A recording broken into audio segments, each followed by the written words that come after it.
संबोधि से जुड़े हुए 4 शब्द हैं, स से जुड़े हुए। उन्हें अगर हम ठीक कर लेते हैं तो हमारी जीवन शैली बहुत मीठी मधुर बन सकती है। संबोधि का स हमें जीवन की पहली प्रेरणा देता है कि हर व्यक्ति को अपने स्वभाव को हमेशा सॉफ्ट रखना चाहिए।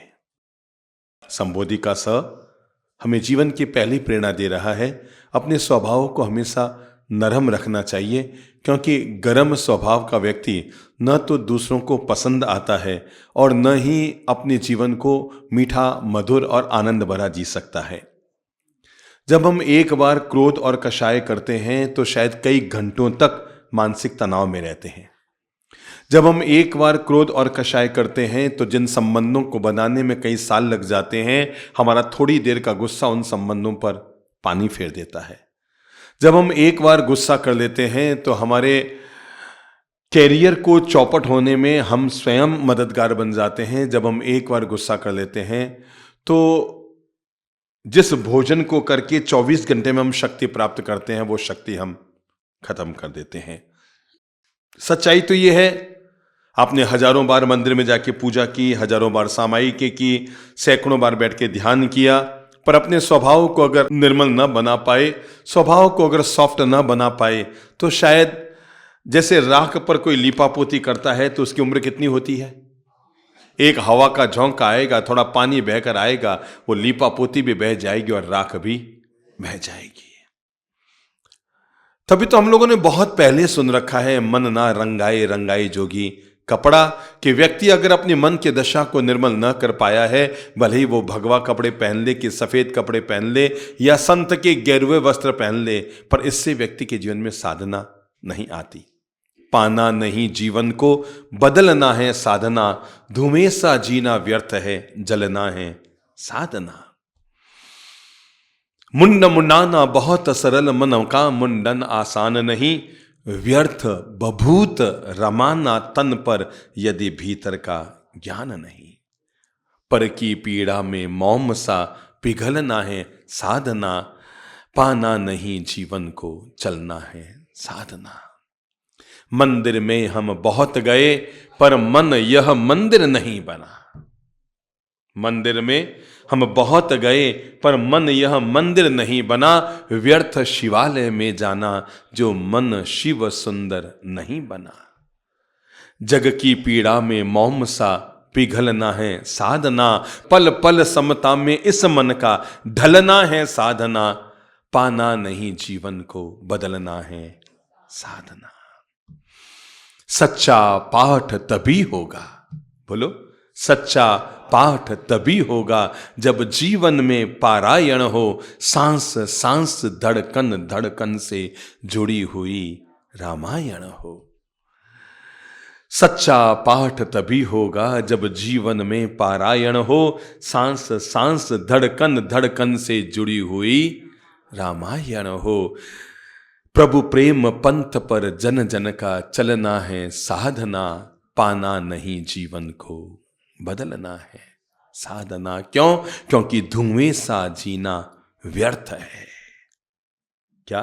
धुएं सा जीना व्यर्थ है, जलना है साधना, पाना नहीं जीवन को, बदलना है साधना। इसलिए जड़ से किसी चीज को अगर हम हटा सकते हैं तो अपने स्वभाव में पलने वाले क्रोध और कषाय को हमें जड़ से हटा देना चाहिए, क्योंकि ये एक ऐसी चीज हमारे भीतर पलती है जो किए कराई पर पानी फेर देती है। चाहे वो धर्म कर्म किया हो, चाहे वो परिवार में रहे हों, चाहे वो समाज में रहे हों, चाहे वो व्यापार में रहे हों, चाहे वो और किसी जगह पर रहे हों, चाहे वो आध्यात्मिक साधना की हो, चाहे हम संतों के साथ रहे हों, पर सारे किए कराए पर जो पानी फेर देता है वो है हमारा गुस्सा। इसलिए आदमी को अपने क्रोध को जड़ से हटाने की कोशिश कर लेनी चाहिए। मन की शांति को अगर कोई भंग करता है तो हमारा गुस्सा है। चेहरे के सौंदर्य को अगर खत्म करता है तो हमारा गुस्सा है। सावधान, पल भर का क्रोध हमारे लंबे भविष्य को चौपट भी कर सकता है। इसलिए जब संबोधि साधना में हम जी रहे हैं तो स से जुड़े हुए, संबोधि से जुड़े हुए पहला स हमें कहता है अपने स्वभाव को सॉफ्ट करो, क्योंकि जैसा तुम्हारा स्वभाव होगा वैसा ही तुम्हारा दूसरों पर बोलो, प्रभाव होगा। जैसा आपका नेचर होगा, मानकर चलो वैसा ही आपके भविष्य का फ्यूचर होगा। सुधारना है फ्यूचर तो सुधारो अपना नेचर। चाहते हैं सब पर पड़े आपका प्रभाव तो सुधारो अपना स्वभाव। अगर हम एक स्वभाव को सुधारने में सफल हो जाते हैं तो हम जीवन में बहुत सारे कर्मों के बंधन करने से बच जाते हैं। क्योंकि हमें पता है एक साधु अगर एक बार गुस्सा करता है तो मरकर चंड कौशिक सांप बन जाता है। अपन में से कितने लोग हैं जिन्होंने जिंदगी में एक बार से ज्यादा गुस्सा किया है? हाथ खड़ा करो। बहुत। अपन में से कितने लोग हैं जिन्होंने जिंदगी में 10 बार से ज्यादा गुस्सा किया है? हाथ खड़ा करो। 10 बार से ज्यादा गुस्सा किया है? सब। अपन में से कितने हैं जिन्होंने जिंदगी में 100 बार से ज्यादा गुस्सा किया हो? सब। मुझे पता है मैं 1000 कहूंगा तो भी सबका हाथ खड़ा हो जाएगा, मुझे पता है। ठीक है ना? और कईयों के तो शायद सहस्राब्दी से भी आगे निकल जाएंगे। प्रश्न यह खड़ा होता है कि साधु संत, देखो एक बात ध्यान रखना, ये क्रोध, मान, माया, लोभ, इनको चाहे संत जिए या गृहस्थ जिए, वो जहर है जो इंसान को मारते ही है। ऐसा नहीं है कि इस गृहस्थ जहर पिए तो उसके प्रभाव आएगा और संत पिए तो नहीं आएगा। जहर तो जहर है, सब पे अपना प्रभाव डालेगा। अगर हम क्रोध, कषाय, मान, माया, लोभ, इन प्रवृत्तियों को बार बार जीते हैं तो जहर तो हमारे भीतर है। फिर आप भले ही मंदिर में जाके यूं यूं कर लें और किसी संबोधाम में आकर के यूं यूं कर लें, सब व्यर्थ है। पहले खुद का धोना जरूरी है, पहले खुद के पात्र का निर्मल होना जरूरी है। नहीं तो ऐसा होगा, यहां अभी आप 7 दिन तक साधना का प्रयोग करके जाएंगे, घर जाकर पत्नी पे बरस पड़ेंगे, किसी बात को पत्नी से छिपाएंगे, कभी घर में ही ईगो पाल बैठेंगे और कभी अपने ही घर में लोभ की वृत्ति को पैदा कर लेंगे। सब कुछ धूल धानी राखछानी हो जाएगा। इसलिए पहली चीज हम क्या सुधार रहे हैं? मुंह से बोल लो, स्वभाव को सुधार रहे हैं। क्या सुधार रहे हैं? स्वभाव को। ठीक है, मान, माया, लोभ, इनको सुधार लें, पर ये सब हमारी व्यक्तिगत चीजें हैं। पर क्रोध ऐसा है जिसका सीधा प्रभाव दूसरों पर भी पड़ता है। इसलिए सबसे पहले इस पर तो नियंत्रण हम करे ही लें। किस पर? गुस्से पर तो हम हर हालत में, बोल लो मुंह से, हर हालत में इसका हम नियंत्रण कर लें। क्योंकि छोटा सा निमित्त पाते ही सूसू की शंका हो जाए तो हम रोक लेते हैं, पर गुस्से की शंका हो जाए तो हम रोक नहीं पाते हैं। यह हमें आउट ऑफ कंट्रोल कर देता है। इसलिए पता है, भगवान श्री महावीर ने अपने 12.5 वर्ष की साधना के दौरान करीबन 12 साल और 2 महीने तक भगवान महावीर ने अखंड मौन रखा। शुरुआत के 4 महीने हो सकता है भगवान ने वाणी का प्रयोग किया होगा, पर अपने जीवन के पहले ही चातुर्मास में, जब उन्होंने किसी आश्रम में अपना चातुर्मास किया था, एक गुरुकुल में अपना चातुर्मास किया था, और गुरुकुल के अधिपति के द्वारा जब उन्हें तिरस्कार किया गया था, तो वहां से निकलते हुए भगवान श्री महावीर ने 5 महाप्रतिज्ञाएं ली थी। उन 5 महाप्रतिज्ञाओं में एक प्रतिज्ञा ये भी थी कि जब तक मुझे परम ज्ञान प्राप्त नहीं हो जाएगा तब तक मैं आजीवन मौन रखूंगा। और तब से लेकर परम ज्ञान प्राप्त होने का जो 12 साल 2 महीने का वक्त था, भगवान ने तब तक अखंड मौन रखा। कितना साल? 12 साल तक परमात्मा महावीर ने अखंड मौन रखा। पर मैं आपको आज ये खास बात बता रहा हूं, क्यों हम संबोधि को इतना महत्व दें। क्योंकि भगवान श्री महावीर ने अपने 12 साल के अखंड मौन में केवल एक बार अपनी जबान खोली थी। केवल एक बार अपने अखंड मौन के दौरान भगवान ने सिर्फ एक बार अपना मुंह, अपनी जबान खोली थी, और वो भी चंड कौशिक के सामने, जब उसने डंक मारा था और वो आग बबूला हो गया था और वो आउट ऑफ कंट्रोल हो गया था और उसे जीवन का बोध देना था, तो भगवान ने तब एक शब्द कहा था, चंड कौशिया बुझ। बुझ मतलब बोधि को प्राप्त कर। ये जो बुझ भगवान ने कहा ना, उसी का मतलब है बोध, और बोध से ही बना है संबोधि। संबोधि का मतलब है सम्यक प्रकार का बोध प्राप्त करना। ओफो, मैं कब तक यूं क्रोध और कषाय, मोह, माया, ये इन सब कषायों में कब तक मेरी आत्मा को गिरे रखूंगा? अरे आखिर तो मुझे बाहर निकलना ही पड़ेगा। सोच साधक सोच, तू किस लिए घर से निकला था?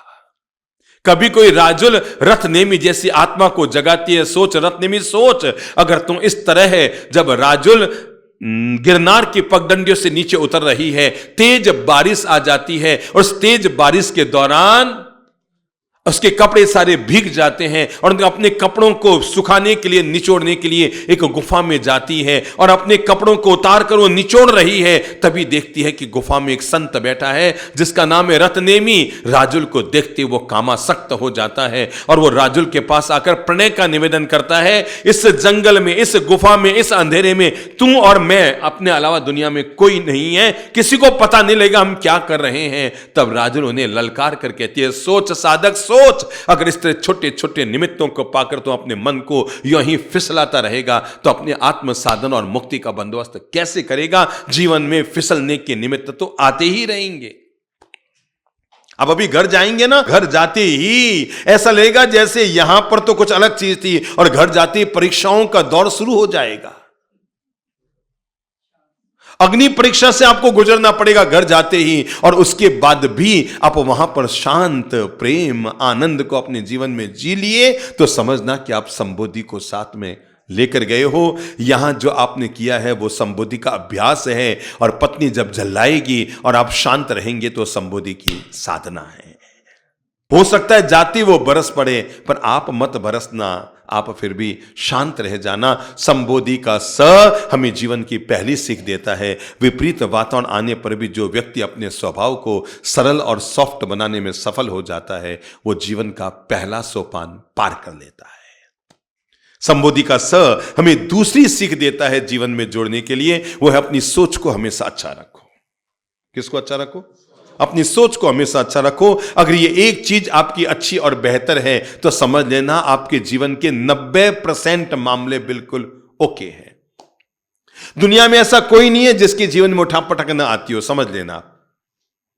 हमको लगता है ना मेरी जिंदगी में इतनी तकलीफें हैं, मेरी जिंदगी में इतने गम हैं, मेरी जिंदगी में इतनी मातापोड़ियां हैं, मेरी जिंदगी में इतनी सिरपचियां हैं। मेरे भाई, हम तो फिर भी कम में हैं, दुनिया में तो इससे भी ज्यादा गम है।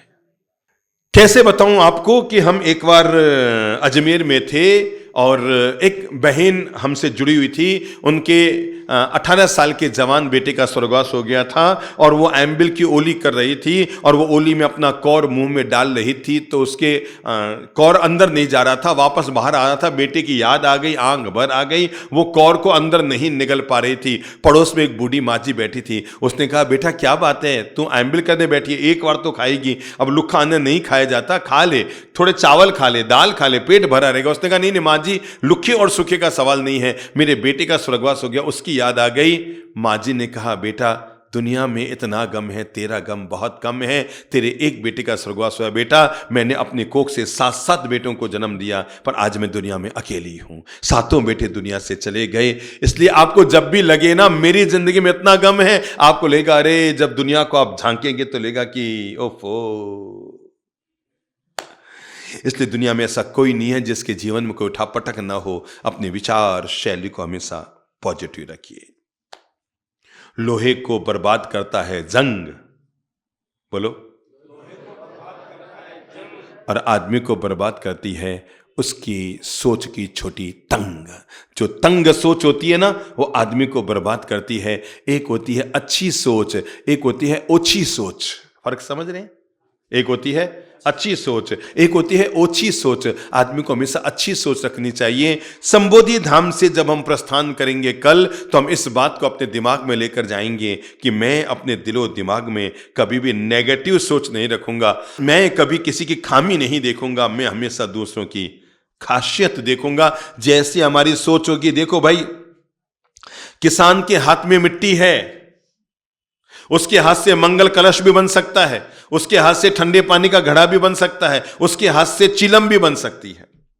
चिलम समझते हैं क्या होते हैं? जिससे हुक्का फूंकते हैं, तो चिलम भी बन सकती है और सुराही भी बन सकती है और घड़ा भी बन सकता है और मंगल कलश भी बन सकता है। मुझे एक बात बताओ, उस मिट्टी का क्या बन सकता है यह कौन तय करेगा? कौन तय करेगा?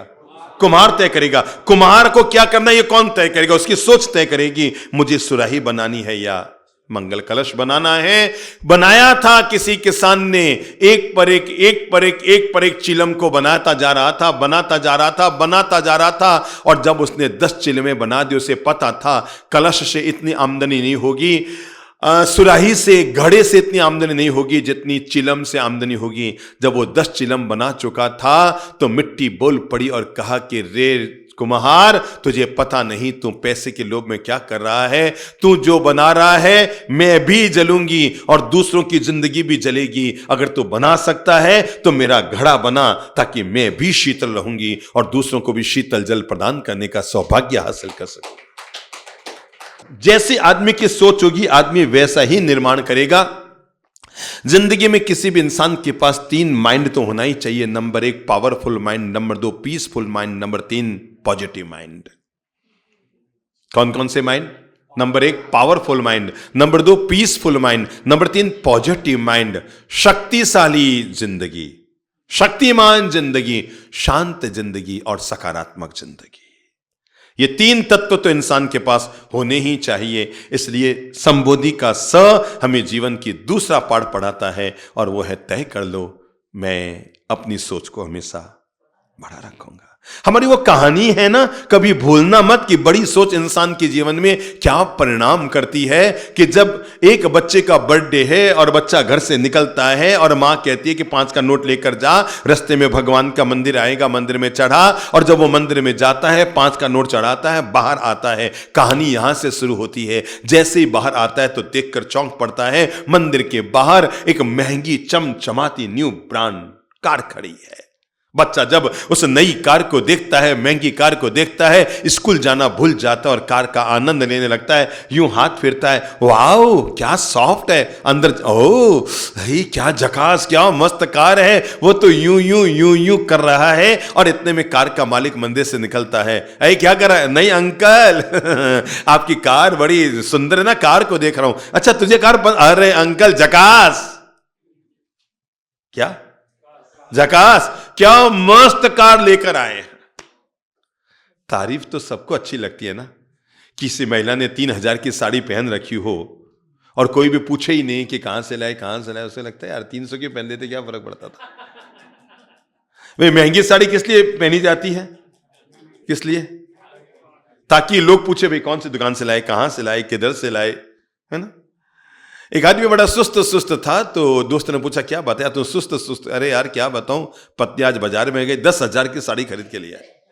कितने की? 10,000 की साड़ी खरीद के लिया है। मेरा तो माथा खराब हो गया, बड़ा सुस्त खड़ा हूं यार, क्या बताऊं। अगले दिन बड़ा खुश नजर, उसने कहा क्या बात है आज बड़ा खुश नजर आ रहा है? आज बड़ा खुशी की बात है। क्यों? कि मेरी पत्नी वो साड़ी पहनकर तेरी पत्नी से मिलने गई है, अब शाम को शामत तो तेरे आने वाली है। तो आदमी की आदत होती है कि वो जब तक कोई दूसरा उसकी प्रशंसा तारीफ ना कर दे तब तक उसको लगता नहीं है कि मैंने कोई महंगी चीज पहनी है, कोई अच्छी चीज पहनी है। तो कार की जब तारीफ की, वाह क्या झकास, क्या मस्त, अरे अंकल मस्त कार है आपकी। अच्छा तू किधर जा रहा है? अरे अंकल मैं तो स्कूल जा रहा हूं, चल बैठ। कार की तारीफ सुनी तो मन थोड़ा सा खुश हो गया। अब कोई मकान बनाए और मकान की तारीफ कर जाए तो आदमी को अच्छा लगता है ना। आपने नई ड्रेस पहनी हो, नई घड़ी ली हो, नए गहने लिए हो और 4 लोग तारीफ करें तो आदमी को अच्छा लगता है। और किसी ने तारीफ की नहीं तो आदमी को लगता है यार फिर तो कुछ भी पहन लो, क्या फर्क पड़ता है। रास्ते में बच्चे ने कहा thank you uncle, thank you, आपने मुझे इतनी महंगी कार में घुमाया, thank you uncle, thank you. और सच्चाई यह है अंकल आज मेरा बर्थडे है और आपने, मेरे पापा के पास तो सेकंड हैंड एक्टिवा है और आपने इतनी महंगी कार में घुमाया, thank you uncle, thank you. Uncle ने कहा खास बात ये नहीं है कि आज तेरा बर्थडे है, खास बात ये कि आज मेरा भी बर्थडे है। अरे अंकल गजब, अपन दोनों एक कार है, दोनों का आज ही बर्थडे। अंकल एक बात बताओ यार, ये कार कितने लाख की है? मुझे बड़ी पसंद आई है, कितने लाख की कार है? बेटा सच्ची बताऊं, ये कार मैंने नहीं खरीदी। आपने नहीं खरीदी तो किसकी है? अरे यही तो बताता हूं, आज मेरा 50वां जन्मदिन है और मेरे बड़े भाई ने मुझे कार गिफ्ट दी है जन्मदिन पर यह कार है 45 लाख की। 45 लाख की? हाँ 45 लाख की। सुबह सुबह आज मुझे मेरे बड़े भाई ने इसकी चाबी दी मेरे बर्थडे पर और मैं मंदिर में पुजारी से इसकी पूजा कराने के लिए ही आया था। बच्चे ने सुना थोड़ा गंभीर हो गया, अब तक उछल कूद कर रहा था, शांत हो गया। तो अंकल ने पूछा, क्या बात है बेटा, तू ये चुप चुप क्यों हो गया? तेरा भी तो मन कर रहा है ना कि बड़ा होगा तो ऐसी कार खरीदेगा? उसने कहा, हाँ अंकल, जब मैं कार में बैठा था तो मैंने सपना लिया था कि जब मैं बड़ा होऊंगा, खूब पैसे कमाऊंगा, खूब पैसे वाला आदमी बनूंगा और मैं भी ऐसी कार खरीदूंगा। पर अंकल, अब मैंने अपना विचार बदल दिया है और मैंने तय ये किया है कि मैं बड़ा होऊंगा, खूब पैसे कमाऊंगा, बड़ा आदमी बनूंगा और मैं भी आपके बड़े भाई जैसा बनकर अपने छोटे भाई को उसके बर्थडे पर ऐसी कार गिफ्ट करूंगा। दुनिया में दो तरह के लोग होते हैं, कुछ देकर खुश होते हैं, कुछ लेकर खुश होते हैं। तय आपको करना होता है कि आप किस में खुश होते हैं। तो पहली बात, संबोधि का स में कहता है स्वभाव को अच्छा रखो, संबोधि का स में कहता है सोच को अच्छा रखो, संबोधि का स हमें कहता है अपने शब्द को भी अच्छा रखो। जब भी बोलो, जिससे भी बोलो, जहां भी बोलो, हमेशा पॉजिटिव शब्दों का इस्तेमाल करो। मानता हूं कि शब्दों में कोई जान नहीं होती है, पर मैं आपको बता दूं, ये हमारे भीतर जान डाल देते हैं। शब्द बड़े प्राणवंत होते हैं। अगर हम इनका गलत इस्तेमाल कर दें तो जिंदगी को भी मुर्दा कर देते हैं, और सही इस्तेमाल कर दें तो ये शब्द हमारे मुर्देपन को खत्म कर देते हैं। इन शब्दों को अगर पॉजिटिव इस्तेमाल करो तो टूटे हुए रिश्ते भी बन जाते हैं, और इन शब्दों को अगर नेगेटिव इस्तेमाल करो तो बने हुए रिश्ते भी। इसलिए मेरे भाई, घर जाओ ना, ऐसा नहीं जो मन चाहा सो बोल दिया, जो मन चाहा सो कर लिया। पहले चिंतन करना, सोचना, बोलना, उसके बाद अपना मुंह खोलना। दुनिया में दो तरह के लोग हैं। कुछ लोग हैं जो पहले बोलते हैं फिर तोलते हैं, कुछ लोग हैं जो पहले बोलते हैं फिर सोचते हैं, कुछ लोग हैं जो पहले सोचते हैं उसके बाद अपना मुंह खोलते हैं। आपको पता है ज्यादा किसको सोचना पड़ता है? जो बिना सोचे बोलता है, क्योंकि मुसीबत जब भी आती है, बोलो बोलो बोलो बोलो बोलो, मुंह के रास्ते आती है। शब्दों में चार बातों का ध्यान रखें। आदेश के बजाय अनुरोध का इस्तेमाल करें, पोलाइटली बोलें, प्रेम से बोलें, मिठास से बोलें। ऑर्डर नहीं, रिक्वेस्ट। क्या? पत्नी को भी थोड़ा सा पोलाइटली बोल दो, थोड़ा ऐसा कर दो। हर समय अगर आप बरसते हुए बोलेंगे, गरजते हुए बोलेंगे तो आपके बोलने का प्रभाव धीरे धीरे कम हो जाएगा। हां, अपमान की बजाय सम्मान की भाषा बोलें। जब भी किसी से बात करनी हो, सामने वाले का पानी मत उतारिए, क्योंकि याद रखिए अगर आप उसका पानी उतारेंगे तो वो क्या करेगा? आपकी आरती उतारेगा। क्या करेगा? हैं? ओम जय जगदीश हरे, यही करेगा ना। आपने उसका पानी उतारा तो याद रखना, कमियां आप में भी है और जबान उसके पास में भी है। बस जब जब आपको किसी की कमी नजर आए तब तब आईने में जाकर देखना। आपको लगेगा अरे नादान, तो कमियां उसमें देखता है, उससे ज्यादा तो तुझ में है। बस ये अलग बात है, आदमी को दूसरों की कमियां हमेशा नजर आती है और खुद की कमियां हमेशा नजरअंदाज होती है। आदमी को दूसरी कमियां बिल्ली जितनी दिखती है और खुद की कमियां इल्ली जितनी दिखती है। दूसरी कमियां कैसी लगती है? बिल्ली जितनी, इतनी सारी कमियां हैं। और जब आईने में खुद आदमी जाएगा, लगेगा नहीं, दूध का धुला तो बोलो तू भी नहीं। इसलिए अपने शब्दों का प्रयोग हमेशा सम्मान की भाषा के लिए कीजिए, अनुरोध की भाषा में कीजिए, रिक्वेस्ट की भाषा में कीजिए। आवेश में नहीं, शांति से बोलिए। हां, विशेष सावधानी रखिए, कभी भी आलोचना में नहीं। जब भी शब्दों का उपयोग करें तो प्रशंसा में कीजिए। आपको नहीं पता, जब आप किसी की आलोचना करते हैं, टिप्पणी करते हैं, सामने वाले ने गलत किया कि नहीं किया उसके कर्म वो जाने, पर उसकी गलती का दोष पूरा का पूरा आपके मत्थे तो जरूर आ ही जाता है। पक्की बात मानना, उसकी गलती का सारा दोष कहां पर आ जाता है? आपके मत्थे पर आ जाता है। किसने क्या किया वो भुगतेगा। अगर आप यूं ही इसी तरह दूसरों की कमियां ही खोजते रहेंगे, दूसरों की गलतियां ही खोजते रहेंगे, दूसरों में आलोचना के लिए उनके शब्द को पकड़ते रहेंगे, तो सोचो तो सही, आप अपनी आत्म मुक्ति की व्यवस्था कब करेंगे?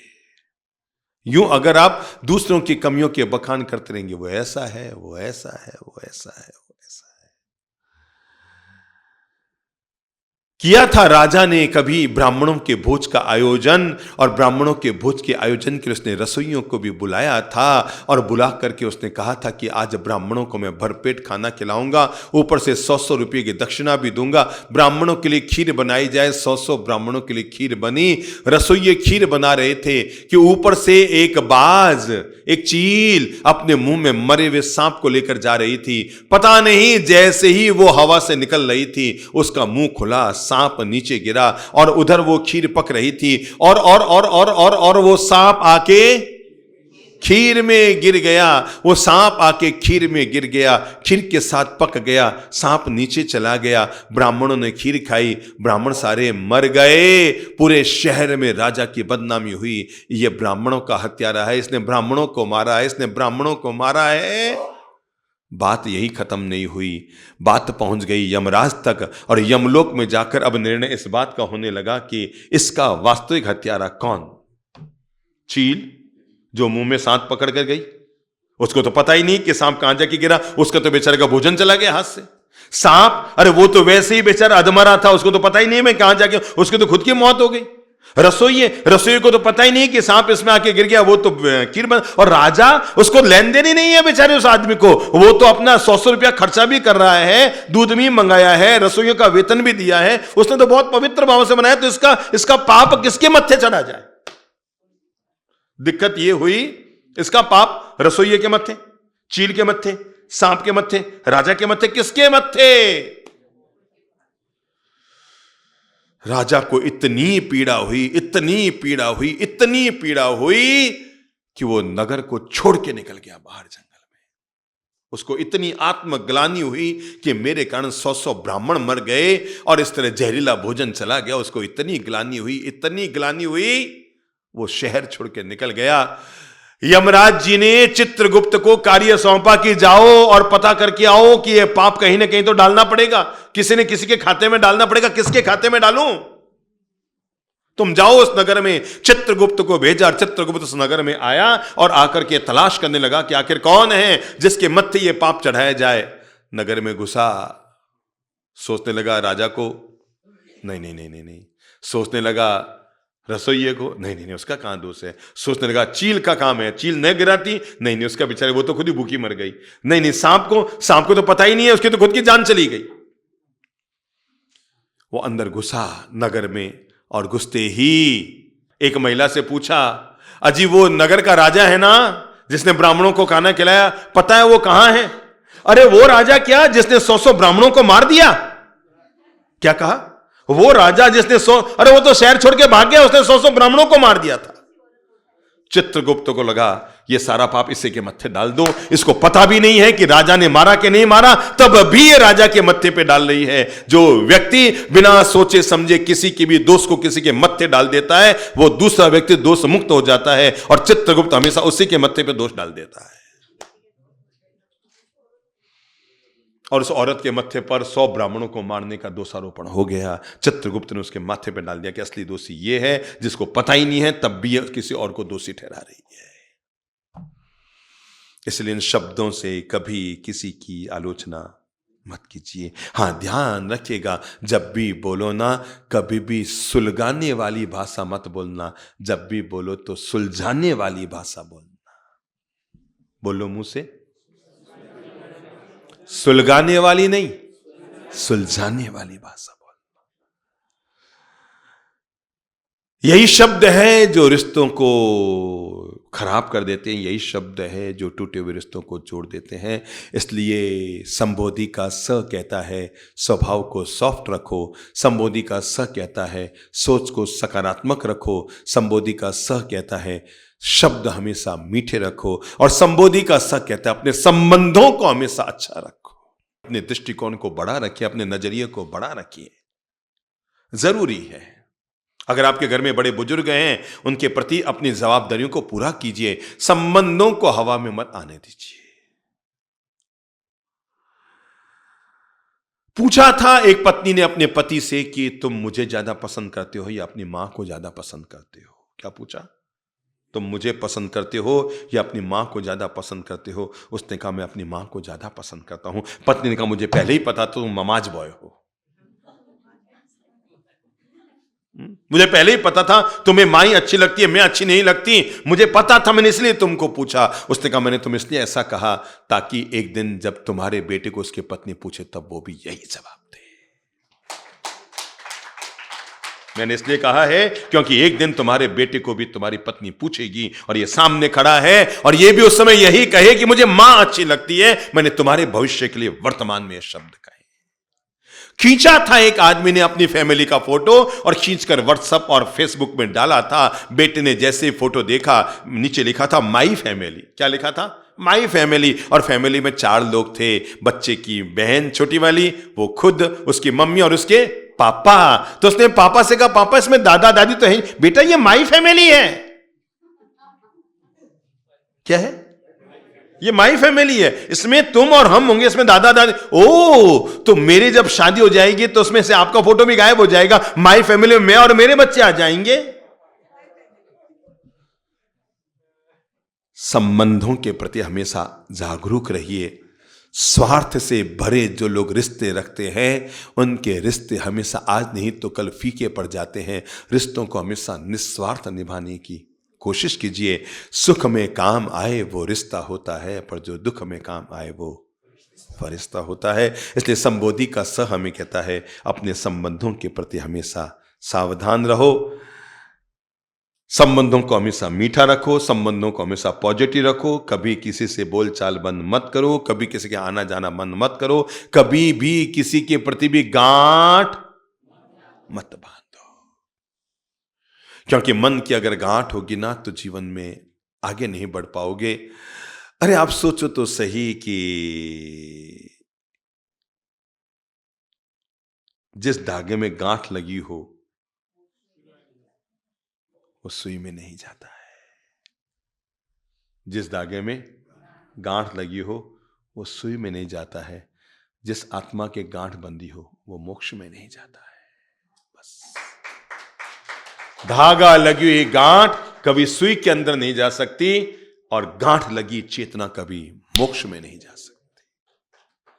इसलिए संबोधि हमें 5वीं बात सिखा रही है, स्वभाव को अच्छा रखो, सोच को पॉजिटिव रखो, शब्द को मीठा रखो, संबंधों को आलीशान रखो। और संबोधि का स हमें कहता है अपने संस्कारों के प्रति हमेशा जागरूक रहो। आपके गलत संस्कार आपके व्यक्तित्व को बिगाड़ सकते हैं। आपके गलत संस्कार आपके भविष्य को, आने वाली पीढ़ी को गलत रास्ते पर ले जा सकते हैं। इसलिए अपने संस्कारों के प्रति हमेशा जागरूक रखो। प्रायकर हम जागरूक तो रहते हैं संस्कारों के प्रति, पर चाहते हैं बच्चों में अच्छे संस्कार हो, है ना? क्या चाहते हैं हम? अगर डालने हैं बच्चों में अच्छे संस्कार तो इसकी शुरुआत बच्चों से मत कीजिए, खुद से कीजिए। क्योंकि बच्चे तो मूवी कैमरे हैं, वो नहीं करते जो आप कहते हैं, वो करते हैं जो आप करते हैं। समझ में आ गई? वो नहीं करते जो आप कहते हैं, वो करते हैं जो आप कहते हैं। इसलिए अगर डालने हैं बच्चों में अच्छे संस्कार तो क्या करना होगा? खुद के जीवन में संस्कारों का बीजारोपण हमें करना होगा।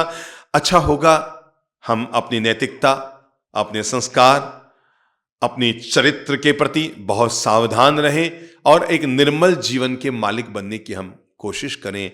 अगर संबोधि से हमने ये छोटी छोटी बातें भी अपने जीवन में सीख लेना तो ये बातें हमारे लिए जीवन के कायाकल्प के लिए रामबाण दवा का काम करेगी।